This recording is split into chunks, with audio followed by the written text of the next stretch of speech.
Bueno, aquí tenim el Jaime Guerra, no ha sortit bé, tenia unes grans expectatives perquè a 8-14 era una targeta de presentació molt bona i avui ha sortit un nul, 8-35, 7-35, desgraciadament, i després un altre nul.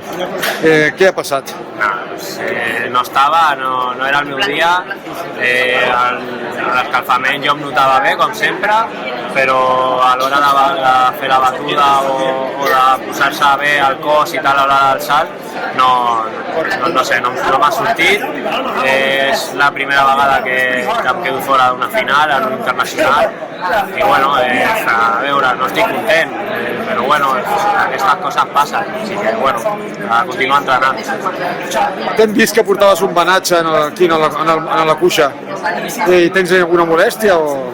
Bueno, abans de competir al Campionat d'Espanya vaig notar com una espècie de punxada, però bueno, em van fer un embenat allà i vaig poder competir bé, no em va molestar ni res, encara que després vaig tenir molèsties als entrenaments i tal, i bueno, per seguretat me l'ha posat per estar més còmode i tal, durant la competició no m'ha fet mal ni res, així que bueno, no hi ha excusa, ha sigut una bona competició i ja està.